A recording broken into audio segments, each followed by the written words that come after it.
días tengan todos los amados hermanos. Es un placer para nosotros poder hacer este trabajo y estar cada domingo con ustedes.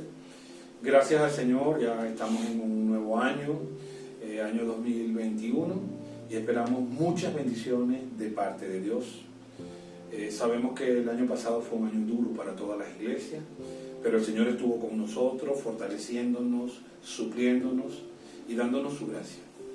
Bien, continuamos entonces con esta línea que estamos ahora que estamos llevando adelante, la cual es Dios nos llama para su reino y gloria. Ese es el tema general de lo que estaremos compartiendo durante los próximos 6 meses.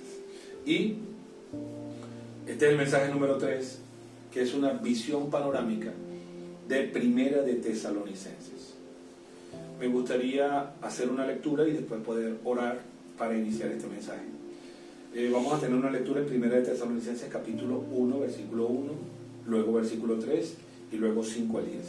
Dice así: Pablo, Silvano y Timoteo, a la iglesia de los tesalonicenses en Dios Padre y en el Señor Jesucristo, gracia y paz sean a vosotros de Dios nuestro Padre y del Señor Jesucristo. Acordándonos sin cesar delante del Dios y Padre nuestro de la obra de vuestra fe, del trabajo de vuestro amor y de vuestra constancia en la esperanza en nuestro Señor Jesucristo. Pues nuestro Evangelio no llegó a vosotros en palabras solamente, sino también en poder, en el Espíritu Santo y en plena certidumbre, como bien sabéis, cuáles fuimos entre vosotros por amor de vosotros. Y vosotros vinisteis a ser imitadores de nosotros y del Señor, recibiendo la palabra en medio de gran tribulación con gozo del Espíritu Santo. De tal manera que le he sido ejemplo a todos los de Macedonia y Acaya que han creído. Porque partiendo de vosotros ha sido divulgada la palabra del Señor, no solo en Macedonia y Acaya, sino que también en todo lugar vuestra fe en Dios se ha extendido, de modo que nosotros no tenemos necesidad de hablar nada. Porque ellos mismos cuentan de nosotros la manera en que nos recibisteis y cómo os convertisteis de los ídolos a Dios, para servir al Dios vivo y verdadero y esperar de los cielos a su Hijo, al cual resucitó de los muertos, a Jesús, quien nos libra de la ira venidera. Pedimos, Señor, esta mañana tu bendición y tu acompañamiento, tu presencia. Danos este año mucha fuerza, mucha fortaleza. Súplenos, Señor, con tu gracia. Danos salud. Danos también las formas de expandirnos y ganar muchas personas y llevar adelante tus encargos en el nombre de Jesús. Bendice cada persona que oye este mensaje. Amén. Bien. Para poder dar una visión panorámica de Primera de Tesalonicenses, nosotros necesitamos contextualizar un poco, ¿verdad? La parte bíblica, la parte histórica, la parte geográfica. Y sería bueno comenzar diciendo que el segundo viaje ministerial de Pablo está dado en medio de una ruptura de liderazgo, un cambio de liderazgo. ¿Qué quiero decir con un cambio de liderazgo? En Hechos capítulo 13, versículo 2, vamos a tomar este versículo. Dice: ministrando estos al Señor y ayunando, dijo el Espíritu Santo: apartadme a Bernabé y a Saulo para la obra a que los he llamado. Evidentemente, durante los capítulos 13 y hasta el capítulo 15 del libro de los Hechos, nosotros encontramos que el liderazgo de la obra en Antioquía principalmente, no hablemos de Jerusalén, está en manos de Bernabé. Porque Bernabé es un hermano maduro, es un hermano que tiene experiencia, es el hermano que vino cuando se levantó la iglesia en Antioquía, fue el que introdujo a Pablo, y la obra que se está realizando es encomendada principalmente en sus manos, en compañía de Pablo. Es Bernabé quien tiene liderazgo. Pero el Espíritu Santo es muy soberano. Y el Espíritu Santo, para poder avanzar, necesitaba un cambio en el liderazgo. Los cambios en el liderazgo a veces son traumáticos. Pero en este caso, el Espíritu propició una situación para que hubiese un cambio en el liderazgo.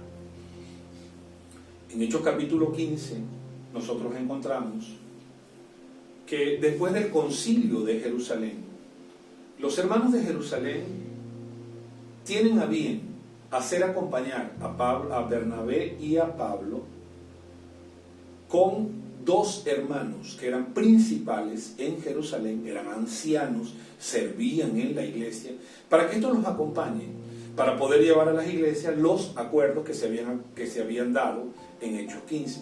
No voy a entrar en detalle, porque hay mucho que hablar de Hechos 15, pero evidentemente estos hermanos vendrían a acompañar a Bernabé y a Saulo para lo que estaban haciendo. Tomemos entonces Hechos 15, 22. Entonces pareció bien a los apóstoles y a los ancianos con toda la iglesia elegir de entre ellos varones y enviarlos a Antioquía con Pablo y Bernabé, a Judas, que tenía por sobrenombre Barsabás, y a Silas, varones principales entre los hermanos. Entonces, podemos decir que ellos cumplieron su función, eran hermanos que tenían relevancia en Jerusalén, que llevaban adelante los encargos en Jerusalén, pero sucedió algo. Durante el tiempo que Judas y Silas acompañaron lo que estaba sucediendo en Antioquía, Silas quedó con una inquietud en su corazón, al punto de que en el momento de tener que regresar a Jerusalén, ellos no regresaron Silas no regresó a Jerusalén, solamente regresó Judas. Silas se quedó. Vamos a leer a partir del verso 32 de Hechos capítulo 15. Dice así: Judas y Silas, como ellos también eran profetas, consolaron y confirmaron a los hermanos con abundancia de palabras. Y pasando algún tiempo allí fueron despedidos en paz por los hermanos para volver a aquellos que los habían enviado. Este versículo lo que está diciendo es que los hermanos de Antioquía, ya terminada la función de ellos, los devolvieron para que ellos regresaran a Jerusalén, su lugar. Pero presta atención a este versículo. Mas a Silas le pareció bien el quedarse allí. Silas debió haber percibido algo por el Espíritu, debió haber notado una diferencia de cómo se hacía la obra en Jerusalén y cómo se hacía en Antioquía.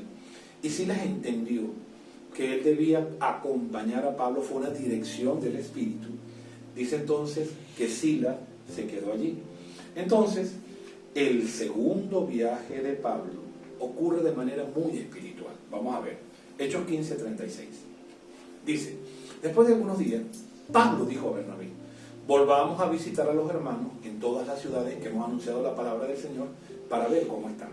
Este versículo, ¿verdad? Este versículo 36 se refiere a las iglesias de Galacia, porque ellos habían pasado por Galacia y los hermanos habían quedado establecidos, habían tenido dificultades, Pablo había sido apedreado, había sido sacado afuera, muchas dificultades, pero Pablo estaba inquieto, porque ¿qué pasaría con los hermanos de Galacia? Sobre todo después de que fueron los hermanos de Jerusalén, hicieron algún daño, etcétera, etcétera. Y aquí comienza entonces el trabajo del Espíritu. Yo aprovecho para decirle a los líderes: hermano, entendamos la forma como el Espíritu trabaja, porque en este caso el Espíritu necesitaba un cambio de liderazgo, y por esa razón, de alguna forma, el Señor necesitaba levantar a Pablo y bajar un poco a Bernabé. Sigo leyendo entonces, dice: y Bernabé quería que llevasen consigo a Juan, el que tenía por sobrenombre Marcos. Yo no voy a cuestionar el hecho. ¿Por qué? Porque lo que estaba haciendo Bernabé era correcto. Primero, Juan Marcos era su sobrino, por un lado. Por otro lado, era también la oportunidad de llevar a un joven, de seguirlo instruyendo. Yo no voy a cuestionar, yo voy a decir que esto fue propiciado en cierto modo por el mismo Señor para poder levantar a Pablo en un viaje muy espiritual. Dice el verso 38: pero a Pablo no le parecía bien llevar consigo al que se había apartado de ellos desde Panfilia y no había ido con ellos a la obra. Esta posición de Pablo marcó una ruptura y hubo tal desacuerdo entre ellos que se apartaron el uno del otro. Bernabé, tomando a Marcos, navegó a Chipre, y Pablo, escogiendo a Silas, salió encomendado por los hermanos a la gracia del Señor, y pasó por Siria y Cilicia, confirmando las iglesias. Aquí yo les quiero mostrar lo siguiente. Pablo comienza un viaje entonces, ya no con Bernabé. Mientras de Hechos 13 a Hechos 15, el liderazgo de la obra lo tiene Bernabé, a partir de Hechos 15 y Hechos 16, el liderazgo comienza a estar en los hombros de Pablo. Y esto es muy importante, porque hay un cambio en la forma, hay un cambio en muchas cosas, y el Espíritu está dirigiendo lo que Pablo está haciendo. Tomemos Hechos 16, del 5 al 12, dice: así que las iglesias eran confirmadas en la fe y aumentaban en número cada día. Y atravesando Frigia y la provincia de Galacia, porque recuerda que lo que Pablo había dicho es que iban a ir a Galacia a visitar a los hermanos, les fue prohibido por el Espíritu Santo hablar la palabra en Asia. Yo quiero detenerme un momento y mostrar un mapa. Como ustedes van a observar en el mapa, ¿verdad? Pablo sale de Antioquía, que era la región, y pasa por Siria, Cilicia, y entra a las regiones de Galacia. Por eso se registra en nuestra Biblia que Pablo pasa por Derbe, por Listra, es decir, eran las ciudades donde él había estado en Galacia, y fue de allí donde él toma a Timoteo. Vamos a hacer un comparativo entre el mapa y la Biblia. Dice también entonces, siguiendo la secuencia de versículos, dice: y atravesando Frigia y la provincia de Galacia, le fue prohibido por el Espíritu Santo hablar la palabra en Asia. Porque una vez que Pablo está en la región de Galacia, ¿verdad? No sé si los hermanos pueden ver la parte de Galacia, y si los hermanos pueden ver cómo Pablo tiene, aquí está toda la parte que envuelve Galacia, y aquí está Asia.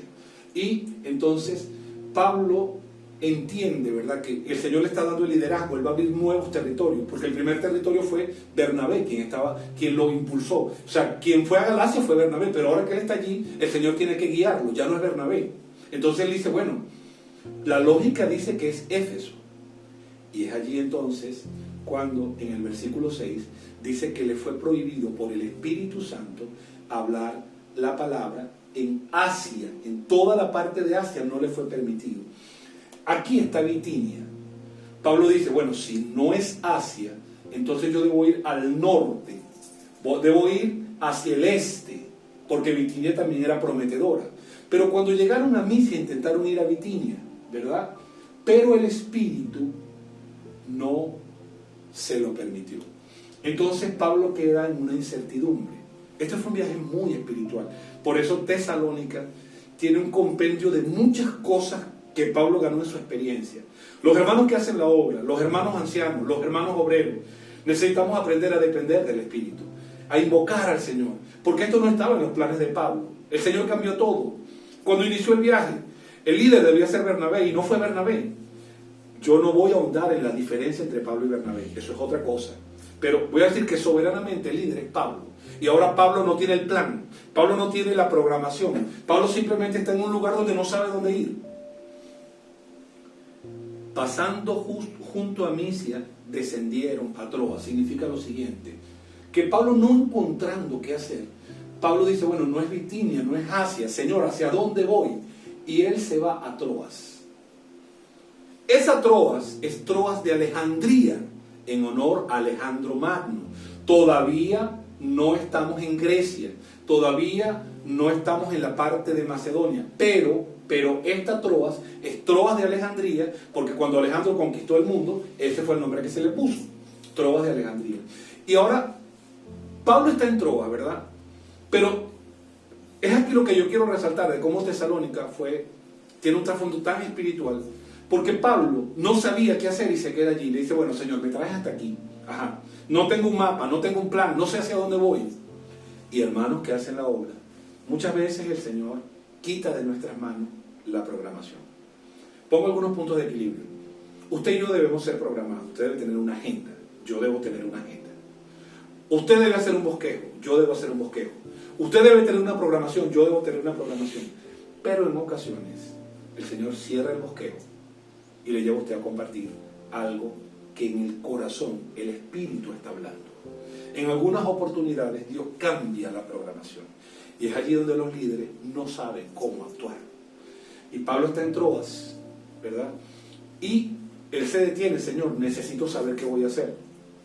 Versículo 9 dice: y se le mostró a Pablo una visión de noche. Hechos 16:9. Un varón macedonio estaba en pie, rogándole y diciendo: pasa a Macedonia y ayúdanos. ¿Cómo Pablo sabe que es un varón macedonio? Por la vestidura.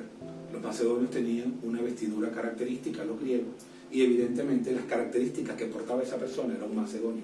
Y Pablo dice: bueno, yo no sé quién es, pero lo que me pareció en el sueño es que el Señor nos está enviando hacia Macedonia.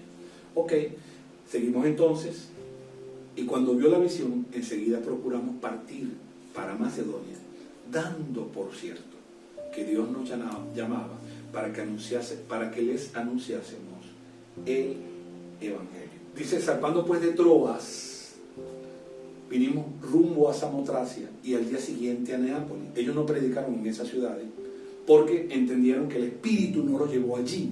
Y de allí a Filipos, que es la primera ciudad de la provincia de Macedonia y una colonia, y estuvimos en aquella ciudad algunos días. Yo no voy a tomar todo el relato porque sería muy largo, pero quiero mostrar. Pablo llega entonces a Filipos. El nombre de Filipos se debe al papá de Alejandro Magno, Filipo el Grande, Filipo II, y esa era la capital de Macedonia. No, era Tesalónica, perdón. Pero en Filipos, Pablo comienza entonces un trabajo.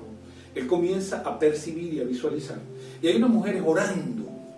Y Pablo se acercó a esas mujeres y comenzó un contacto. Allí comenzó el contacto con Lidia. Solo que cuando Pablo está con Lidia, Lidia lo lleva a su casa, ellos son bautizados, Lidia los recibe y ellos vuelven a ir al lugar de oración. Pablo expulsa un demonio de una joven y esto ocasionó un trastorno gravísimo, porque la joven era una esclava poseída, endemoniada, con espíritu de pitón, y sus dueños empezaron a reclamar, y esto ocasionó que Pablo y Silas fueran encarcelados. Es aquí donde Pablo conoce al carcelero. Y Pablo y Silas fueron encarcelados con cepo. Pasan un momento muy duro, muy amargo. Fíjense cómo este viaje fue dirigido por el Espíritu. Y Pablo y Silas cantan himnos. Allí las puertas de la cárcel se abren y allí, después de abrirse las puertas de la cárcel, el carcelero quiere venir y dice: me voy a matar porque los presos huyeron. Y Pablo dice: no te hagas ningún daño, y allí es salvo el carcelero. El carcelero pregunta: ¿qué debo hacer para ser salvo? Y él le dice: cree en el Señor Jesús y serás salvo tú y tu casa. Después de esa experiencia maravillosa, porque Filipos debió confirmar que esa era la dirección de Dios. ¿Por qué? Por los frutos. Y te muestro un principio, amado hermano. Nosotros conocemos la dirección de Dios por los frutos. Si lo que estamos haciendo no está brindando ni vendiendo ningún fruto, necesitamos considerar si es simplemente una planificación humana que no tiene el respaldo de Dios. Y en este caso, Pablo entonces, en Hechos capítulo 17, cuando ellos ya salieron de Filipo, ¿verdad?, con todas las dificultades que tuvieron, dice así el versículo 1 de Hechos 17: pasando por Anfípolis y Apolonia, llegaron a Tesalónica. Tesalónica era la ciudad más importante dentro de Macedonia, más que Filipo, donde había una sinagoga de los judíos. ¿Qué más dice? Y Pablo, como acostumbraba, fue a ellos, y por 3 días de reposo discutió con ellos, declarando y exponiendo por medio de las Escrituras que era necesario que el Cristo padeciese y resucitase de los muertos, y que Jesús, a quien yo os anuncio, decía él, es el Cristo. Y algunos de ellos creyeron. Algunos de ellos, judíos, ellos son los judíos, y se juntaron con Pablo y con Silas, y de los griegos piadosos, gran número, y mujeres nobles, no pocas. Ok, durante estos 3 sábados, la predicación de Pablo debió haber sido intensa. No podemos, en base a este versículo, sostener exactamente que fueron 3 sábados, porque surgen muchos asuntos que llevarían a un cuestionamiento. Por ejemplo, cuando se dice que trabajaron en Tesalonicenses, se dice que ellos trabajaron. Entonces, ¿cómo hicieron eso en tan corto tiempo como 3 semanas? Pero independientemente del tiempo, yo quiero mostrar lo siguiente.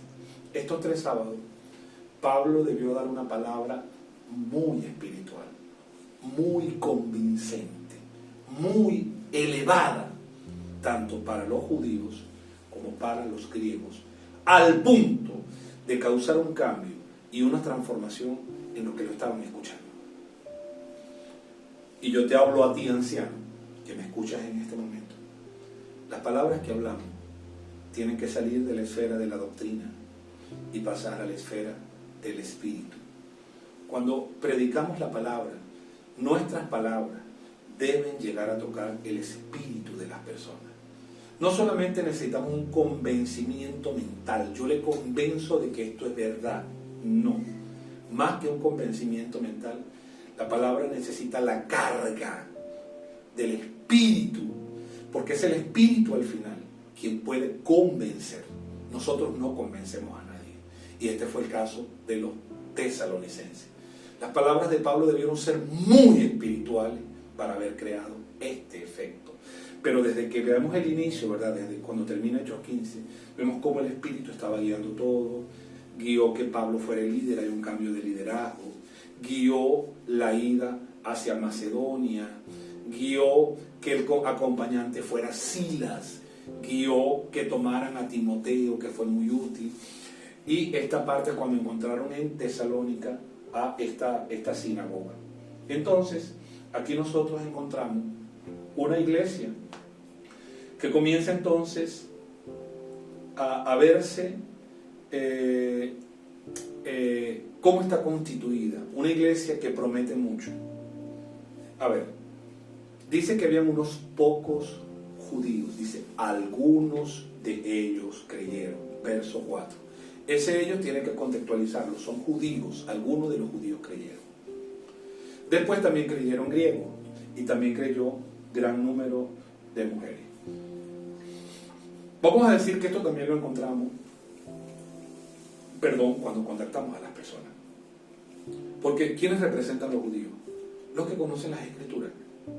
Son aquellos que conocen la Biblia. Son aquellos que conocen de doctrina. Y estos son, en general, los que más difícilmente aceptarán un cambio cuando Dios habla. Una palabra fresca y nueva. Y este era el caso de los judíos, por eso la mayoría se oponía. ¿Quiénes son los griegos?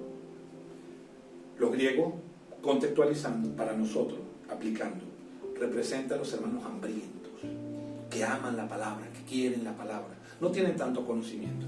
Y después tenemos las mujeres, hermanas con capacidad, con preparación, con temor de Dios y dispuestas a cooperar en favor del reino. De entre los judíos que se convierten están Jasón y están Aristarco. Yo quiero referirme a Aristarco, ¿verdad?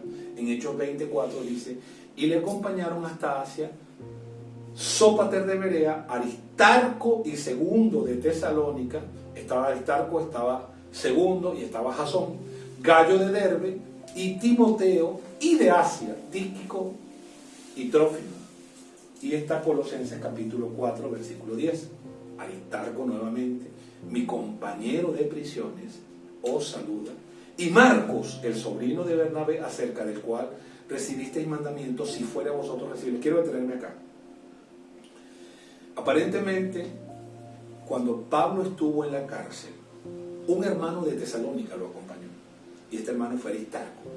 Aristarco quizás estuvo pendiente de las necesidades de Pablo, estuvo pendiente de las cosas más prácticas y prácticamente quedó como prisionero con Pablo. Quiero contextualizar esto, ¿verdad? La historia dice que cuando los romanos tomaban un preso político, preste atención a lo que estoy diciendo, un preso político, por el reconocimiento de su estatus, se le permitía llevar un esclavo, era válido hacerlo, y concederle algunos privilegios porque era un preso político. Esto era lo que se consideraba Pablo, y Pablo aprovechó esto para llevarse Aristarco. Por eso Aristarco es compañero de prisión de Pablo. Entonces, la iglesia en Tesalónica tenía un excelente recurso humano. Es decir, la iglesia en Tesalónica tenía todo para convertirse en una iglesia promisoria. Por las mujeres que tenían, mujeres nobles, por los griegos, por los judíos que habían creído. Sin embargo, cuando nosotros analizamos el trasfondo, podemos entender algunas cosas. Por ejemplo, predicar en la ciudad de Tesalónica y llegar a convertir personas implica pasar por entender varias cosas. Primero, los griegos eran idólatras, es decir, politeístas. Cuando usted examina, ¿verdad?, los griegos creían que habían dioses, habían semidioses y habían héroes.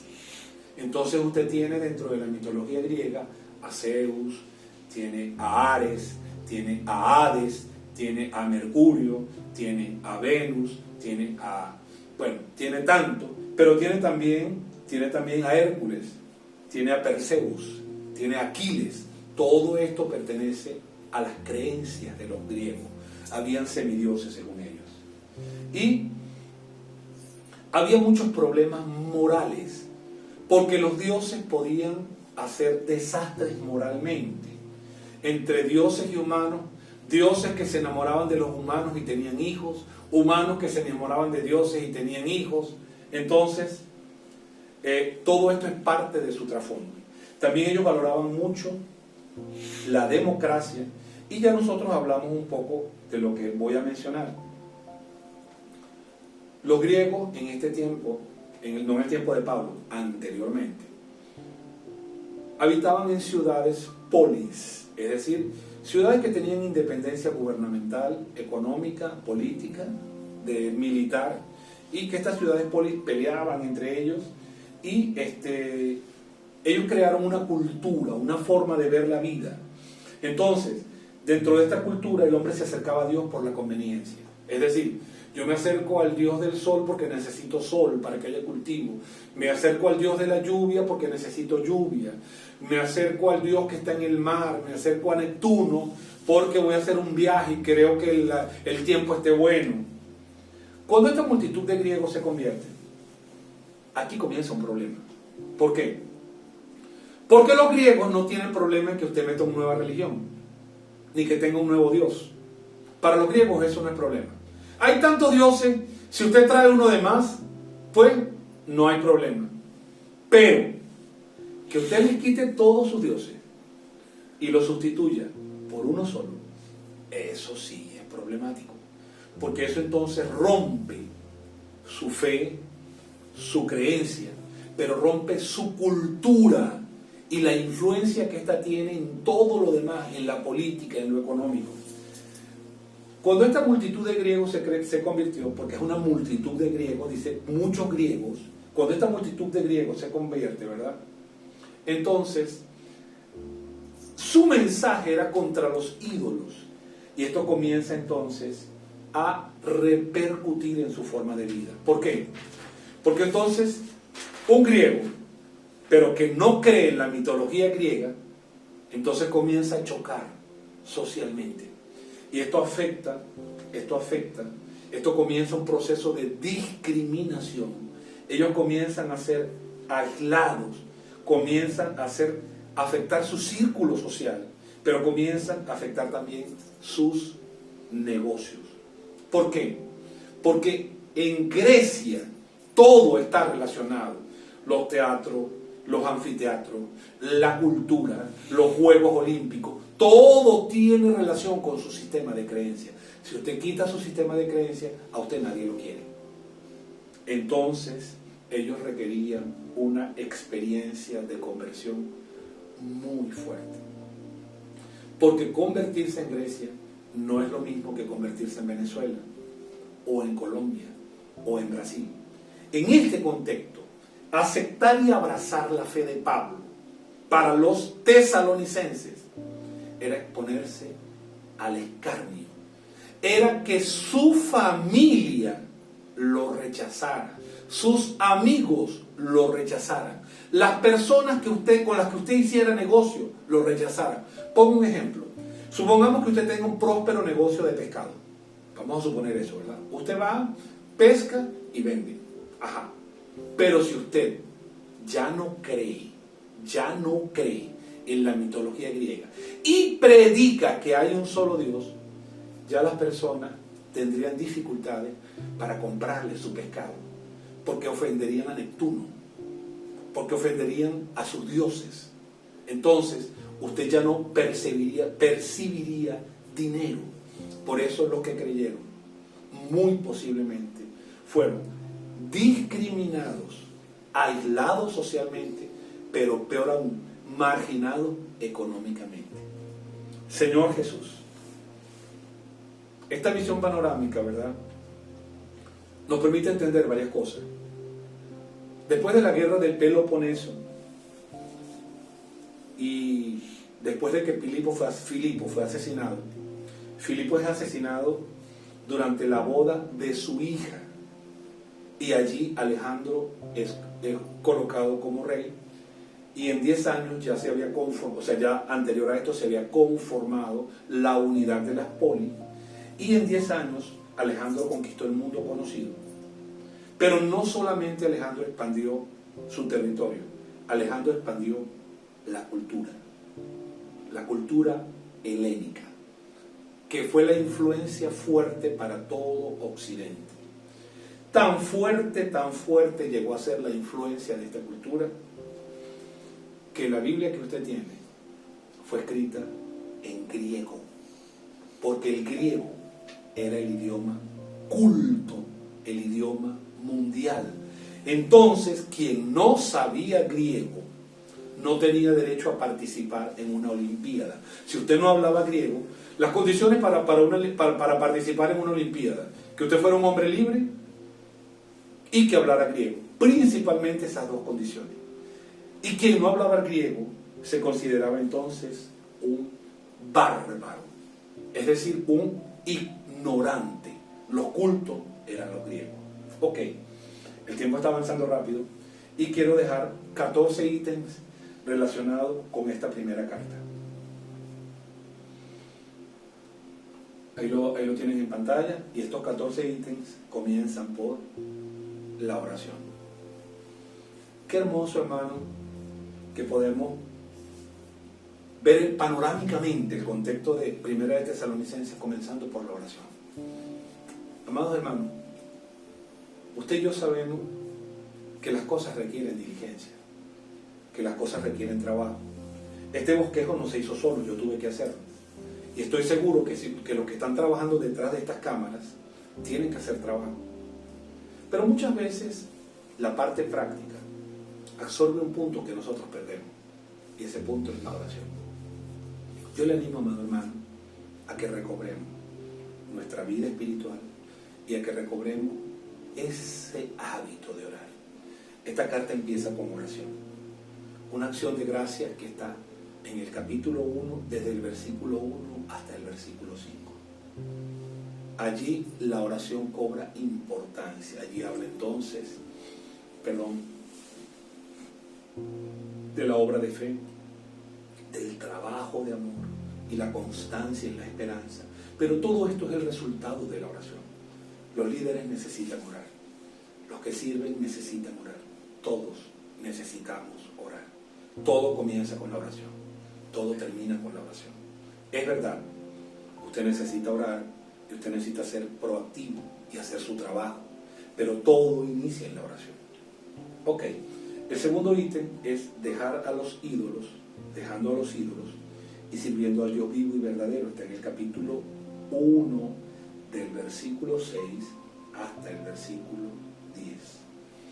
Hermanos, para los tesalonicenses, dejar los ídolos era dejar muchas cosas, porque dejar los ídolos implicaba quizás dejar familias, porque su familia no iba a estar de acuerdo que ellos abandonaran su mitología. Dejar los ídolos era perder cosas, perder dinero. Dejar los ídolos era comprometerse muy fuertemente. Por eso esta región llegó a ser muy pobre. Grecia no era tan pobre, pero cuando ellos empiezan a perder, ellos se convierten en pobres. Y por eso Pablo habla de los macedonios, ¿verdad? Que involucra a Filipo, a Tesalónica y a Berea.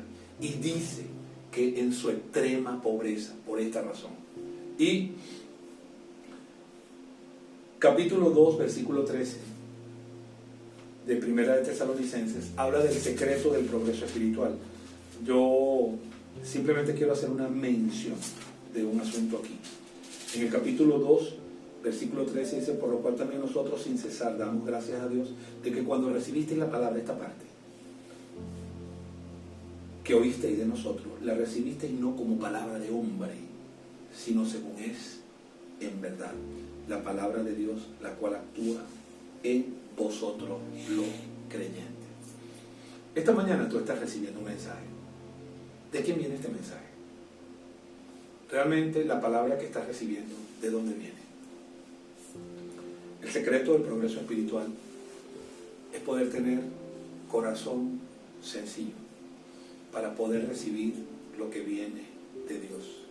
Si no tienes un corazón sencillo, tu mente empieza a cuestionar y el efecto de la palabra comienza a difundirse.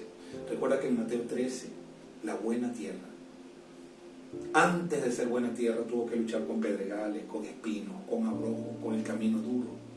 Pero cuando nosotros tenemos disposición para recibir a la palabra, ella siempre nos llevará a progresar. Por eso el secreto del progreso espiritual es recibir la palabra con sencillez. Quinto punto. Voy a repetir por si no para los que están copiando. La oración es el primer punto. Oración de acción de gracias. Dejar los ídolos y servir al Dios vivo y verdadero. Me falta un punto. La conducta de los apóstoles. Perdón. La conducta de los apóstoles. Está en el capítulo 2, del versículo 1 hasta el versículo 12. Los tesalonicenses fueron impresionados por la forma como se conducía Pablo. Lucas, porque Lucas está presente aquí, cómo se conducía Silvano o Silas, y por cómo se conducía Timoteo. Lucas relata todo porque él es testigo de primera mano.